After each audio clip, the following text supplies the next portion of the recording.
Oke, selamat siang semua.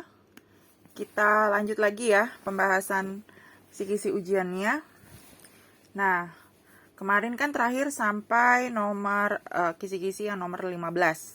Nah, nomor 16 itu adalah, kalau kalian baca ya di poin 16 itu adalah mengenai diagram hukum Hess.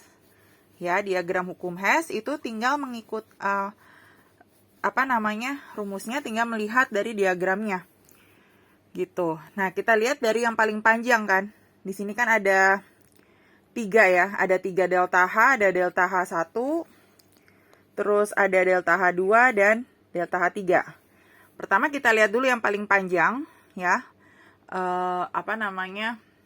Panahnya yang paling panjang adalah delta H1. Nah, berarti delta H1 paling panjang itu artinya kan dia terbentuk dari delta H2 ditambah delta H3. Kenapa ditambah? Karena arah dari panahnya itu sama, ya. Tapi kalau misalnya arahnya nggak sama, misalnya satu ke bawah, yang ini satunya ke atas. Berarti kalau yang arahnya searah dengan yang paling panjang itu positif, tapi nanti kalau misalnya tidak searah, berarti nanti kita beri tanda negatif di luarnya.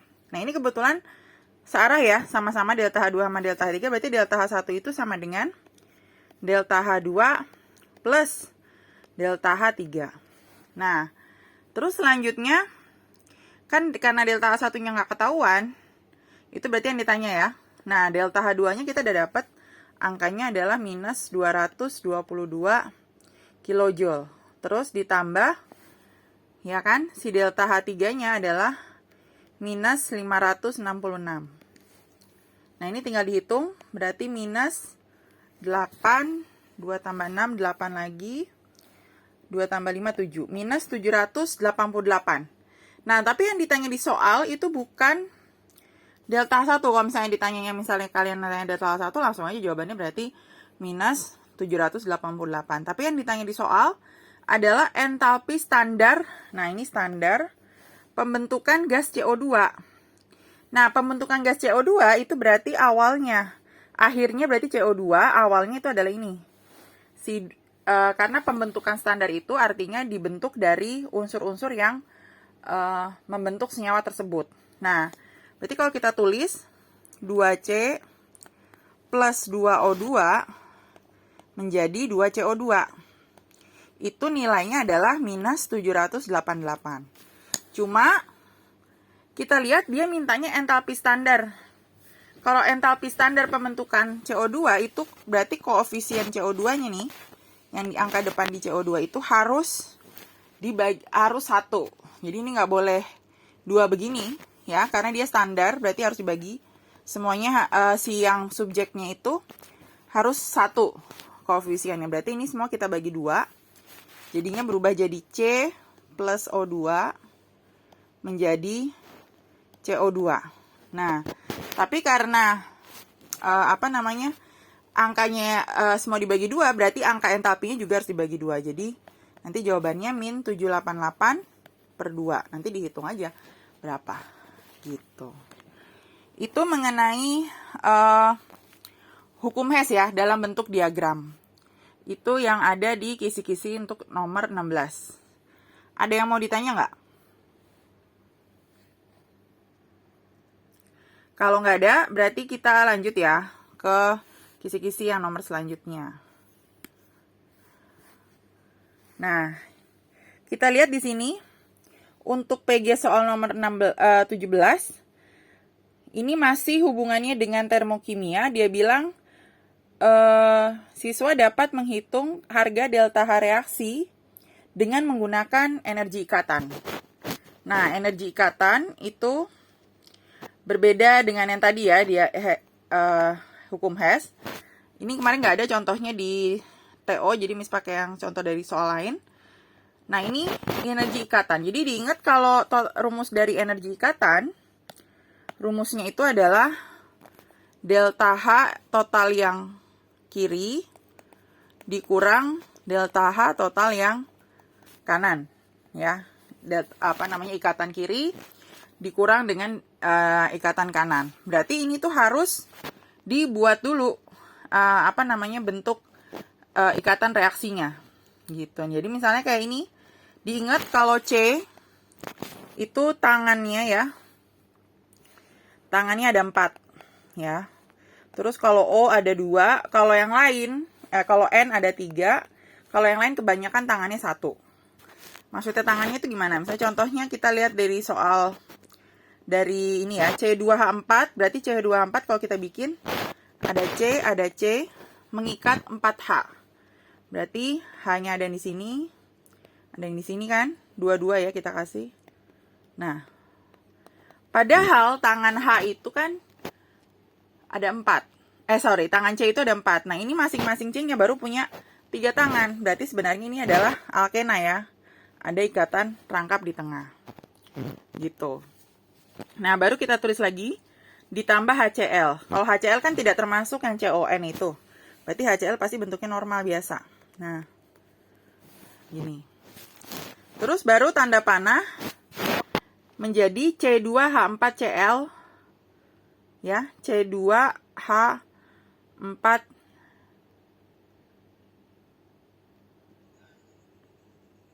Nah, ini reaksinya salah nih ya sebentar ya. Bentar. Bukan C2H4, nah ini salah nih ya. Harusnya C2H5 ya. C2H5Cl, berarti kita bikin C2H5Cl, berarti C-nya ada 2. Terus masing-masing ada H-nya, ada yang 3. Terus ada yang 2. Ya. Nah, terus satu lagi dimasukkan dengan si Cl. Cl ini di mana? Di sini. Gitu. Nah, baru sekarang kita bikin ya, total delta H yang kiri dikurang dengan total delta H yang kanan. Berarti yang kiri pertama itu adalah yang ini kan, si C double bond C. Berarti kita tulis C double bond C nilainya adalah 146. Terus kita tambah dengan ada CH, ini CH, ya ini CH lagi, ini CH. Ada 4 CH, berarti kita tulis 4 dikali CH. Kita lihat CH ternyata nilainya 99. Gitu. Terus habis itu ditambah lagi dengan, jangan lupa yang ini kan, yang sebelah kiri itu masih ada HCl. Berarti ditambah HCl, kita lihat, oh udah ada nih. Tinggal ditambah 103. Ini baru total kiri. Nanti dikurang total kanan. Total kanan berarti pertama yang ini, yang tengah si CC, ternyata dia udah nggak ada double bond kan. Karena totalnya setiap si C-nya udah punya 1, sudah punya 4. Nah, berarti C-nya yang tidak double bond, itu nilainya segini. Berarti dikurang 83. Terus ditambah, nah CH-nya ada 5 sekarang. 1, 2, 3, 4, 5. Berarti 5 dikali dengan CH. CH-nya 99. Nanti ditambah lagi yang terakhir adalah yang ini. Si CCl, yaitu 79. Nah, nanti tinggal dihitung aja. Total yang kiri dikurang total yang kanan. Gitu. Ya, jadi diingat rumus untuk energi ikatan rata-rata harus dibuat dulu ya reaksi ikatannya kalau belum dibuat di soal. Ya, baru nanti dihitung total yang kiri dikurang total yang kanan. Oke, sampai di sini nomor 17 ada yang mau ditanya nggak? Mengenai energi ikatan. Kalau nggak ada, kita lanjut ya. Kita lanjut ke yang selanjutnya, sisi yang selanjutnya. Nomor 18. Nah, ini Miss nggak kasih contoh ya, karena kita sering banget ya. Nomor 18 itu mengenai laju reaksi. Disajikan soal data ya dalam bentuk tabel. Terus dapat menentukan order reaksi dan rumus laju reaksi. Ntar kalian lihat-lihat lagi. Yang waktu itu pernah Miss bahas review ya, di tryout juga ada. Pembahasan tryout, bagaimana cara menentukan order reaksi.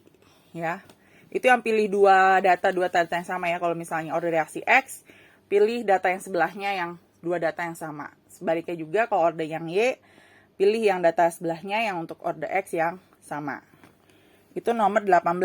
Nah, kita lihat sekarang nomor 19. 519 adalah mengenai keseimbangan ya. Jadi di sini kasih data zat yang bereaksi dan hasil reaksi semuanya udah dapet pada kondisi setimbang. Terus disuruh menghitung KC berdasarkan konsentrasi. Oke, berarti kita lihat contohnya ya. Nah, ini contohnya di sini. Dalam suatu ruangan terdapat reaksi seperti ini ya. Nih. Terus udah nih, di soalnya di sini dibilang udah pas kesetimbangan, jadi udah setimbang, terdapat mol-mol seperti itu. Yang ditanya, berapakah nilai tetapan kesetimbangan reaksi KC-nya? Berarti KC itu rumusnya adalah konsentrasi pada si yang kanan dibagi yang kiri. Yang kanan itu contohnya misalnya ada H2. Ya, kita tulis H2. Terus dipangkatkan dengan koefisiennya, angka depannya H2. Kebetulan angka depan H2 adalah 3. Terus dipangkatin lagi, dikali lagi dengan, kalau masih ada yang kanan, ternyata masih ada yaitu si N2. Ya, tapi karena dia nggak ada angka depannya, berarti 1, kita nggak usah tulis pangkat juga nggak apa-apa. Berarti baru dibagi yang kiri. Yang kiri adalah si NH3. Kita pangkat, ternyata angka depannya dia adalah angka 2. Berarti kita pangkat ini juga pangkat 2. Nah, nanti menghitungnya tinggal dimasukin data, tapi jangan cuma data mol, karena dia mintanya kan KC berdasarkan konsentrasi ya. Nah, konsentrasi itu artinya mol dibagi dengan volume dalam liter. Ini kebetulan volumenya 1 liter. Ya, jadinya nggak ngaruh kan. Tapi kalau misalnya di soalnya ternyata volumenya bukan 1 liter, berarti kan kalian harus dibagi. Ini sekarang Miss tulis aja ya, masing-masing. Saya H2, mol H2-nya itu adalah 0,01. Ya, berarti dibagi 1, dipangkat 3. Nanti yang N2, ya, N2 juga ternyata 0,01. Terus dibagi 1, terus dipangkatnya 1. Terus yang bawah, yang pernya si NH3 adalah 0,05. Nah, 0,05 per 1. Nah, dipangkatinnya dia dipangkat 2. Per 1 ini harus ya, itu adalah si volumenya dalam liter. Gitu. Ya. Nah, nanti tinggal dihitung aja hasilnya berapa. Ini Miss ngasih tahu cara hitungnya ya. Jawabannya kan yang penting kalian tahu cara mengerjakannya. Oke, nomor 19 ada yang mau ditanya nggak? Kalau nggak ada, lanjut ya. Ke nomor 20. Nomor 20 dia bilang juga sama. Nomor 20 dia bilang, masih mengenai kesetimbangan, tapi yang hubungannya dengan KP. Dia bilang mencari harga KP apabila diketahui KC, nilai KC, dan nilai suhunya. Nah, diperhatikan suhunya harus dalam Kelvin. Nah, ini kebetulan udah Kelvin kan. Tapi kalau misalnya di soal nanti belum dalam Kelvin, kalian ganti dulu ke Kelvin ya. Kalau misalnya dalam Celsius, berarti caranya nanti derajat Celsius ditambah dengan 273. Nah, kalau ini udah dalam Kelvin ya udah biasa biarin aja. Nah, rumus KP untuk yang diketahui KC, rumusnya adalah KC ya dikali R T pangkat delta N. Itu rumusnya. Nah, KC-nya kan udah ketahuan nih, 4,5 kali 10 pangkat min 2. Ya. Nanti R-nya adalah di sini dikasih tahu 0,08. Nah, nanti T-nya adalah suhunya, yaitu 750. Nanti dipangkatin dulu dengan delta N. Delta N itu jumlah koefisien. Ya, delta N itu koefisien kanan dikurang dengan koefisien kiri. Nah, koefisien kanan itu berarti si NH3 nih. Ini berarti 2. Ya kan? Dikurang yang kirinya 4. Gitu. Nah, 2 kurang 4 kan min 2. Kalau pangkat min bisa loh kerjainnya ya. Kalau pangkat min diturunin ke bawah aja, berarti 4,5 kali 10 pangkat min 2 dibagi dengan 0,08 kali 750 pangkat 2. Karena kalau pangkat min kan berarti ditaruh di bawah, di per gitu. Itu cara untuk mencari KP ya. Ada pertanyaan nggak? Kalau nggak ada, berarti kita lanjut. Ya, kita lanjut pembahasannya. Kita lihat dulu ya, apa materinya nih, masih nomor 21 berarti. Nah, 21 itu teori mengenai konsep asan basa ya. yaitu sesuai dengan ada 3, yaitu Arrhenius, Bronsted Lowry, dan satu lagi adalah Lewis. Ada 3. Nah, ini Miss tunjukin ya. Kita lihat.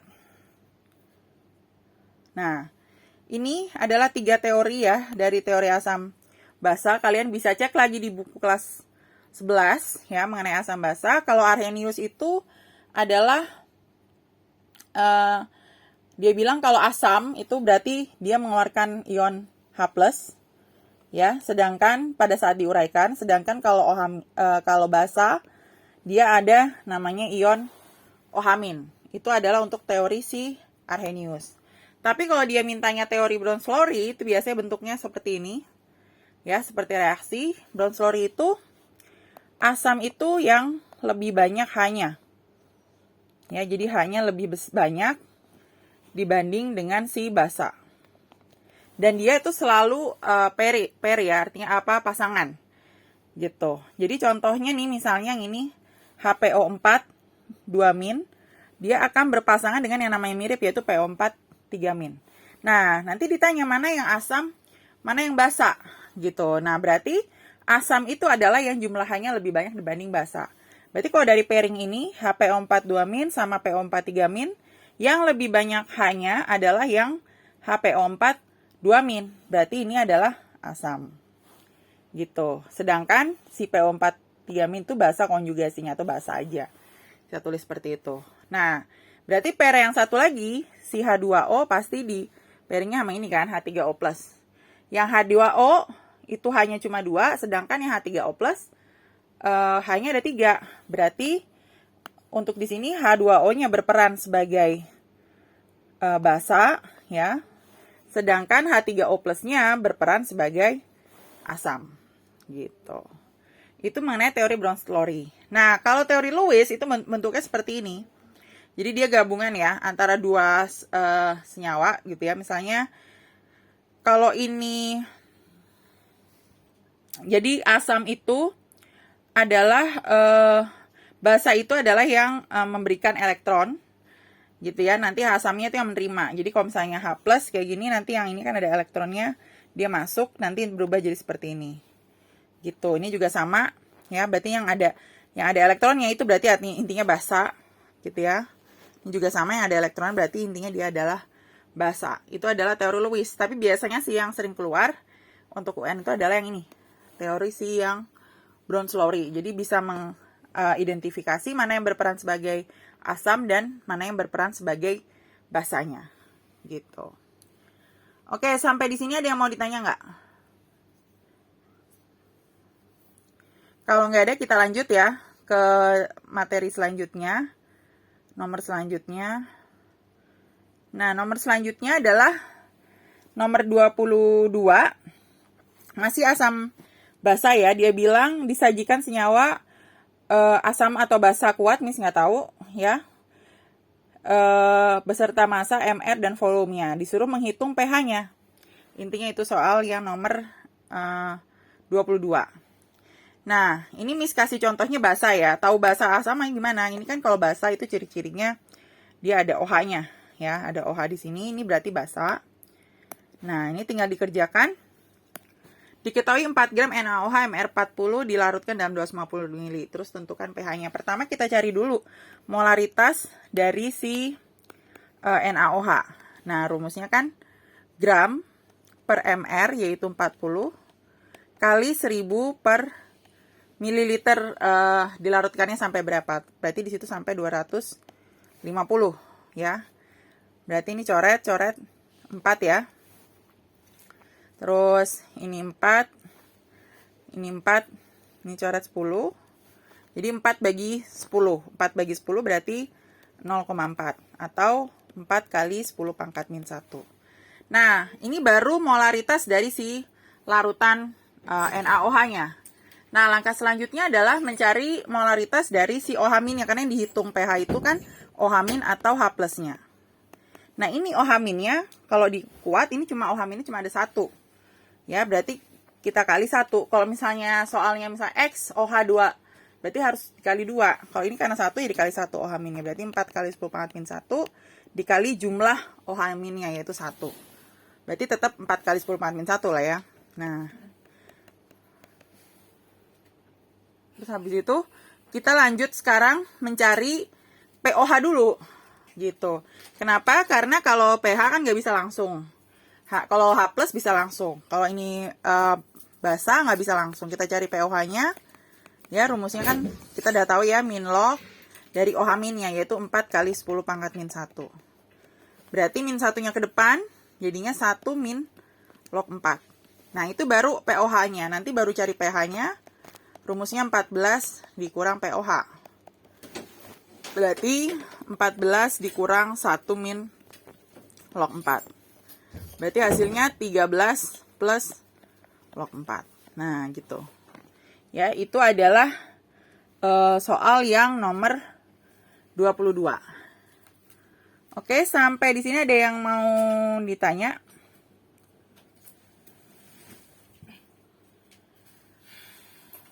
Kalau nggak ada, berarti kita lanjut lagi ke nomor 23 ya. Ke nomor 23 kita lanjut lagi.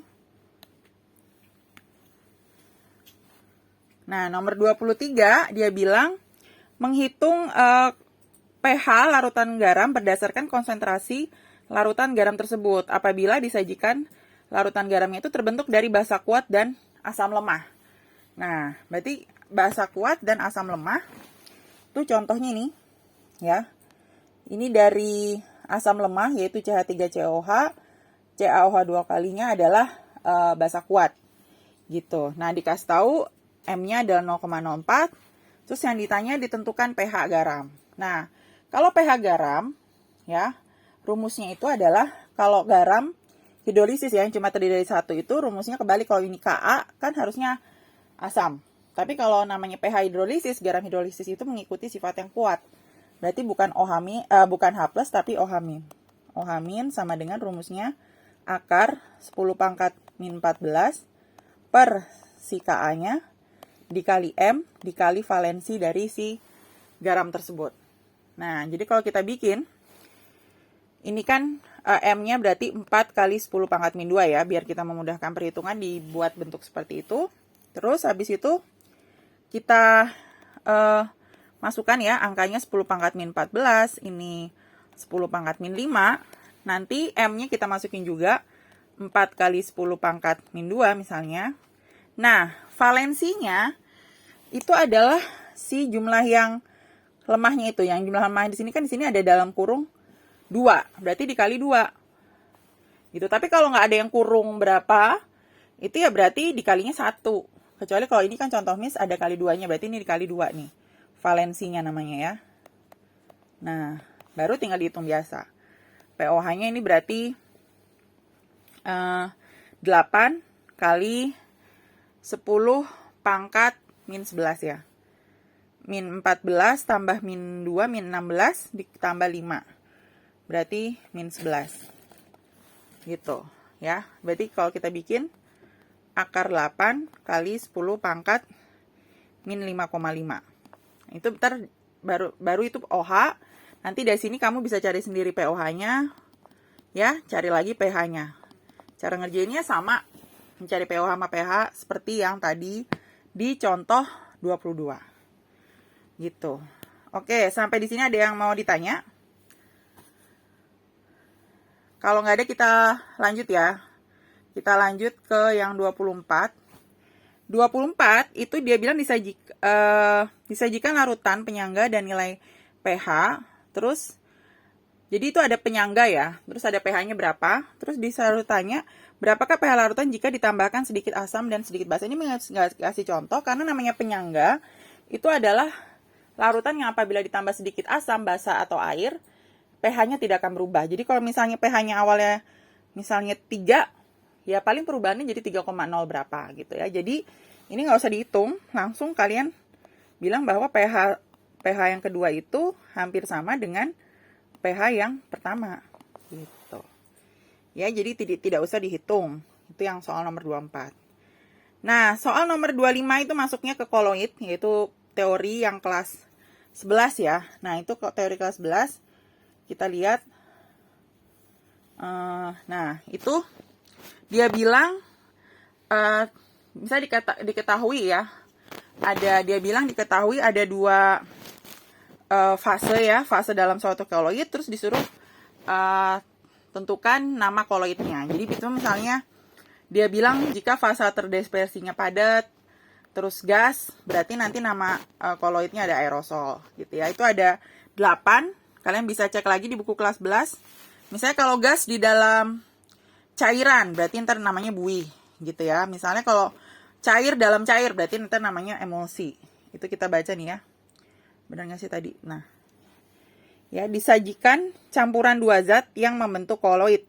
Siswa menentukan jenis koloid yang terbentuk dari kedua zat tersebut. Jadi misalnya 2 zatnya, satu bentuk cair, terus dimasukkan dalam padat, misalnya ntar jadi apa. Gitu ya, itu teori mengenai koloid. Gitu. Nah, untuk soal nomor 26, ini Miss nggak jelasin lagi.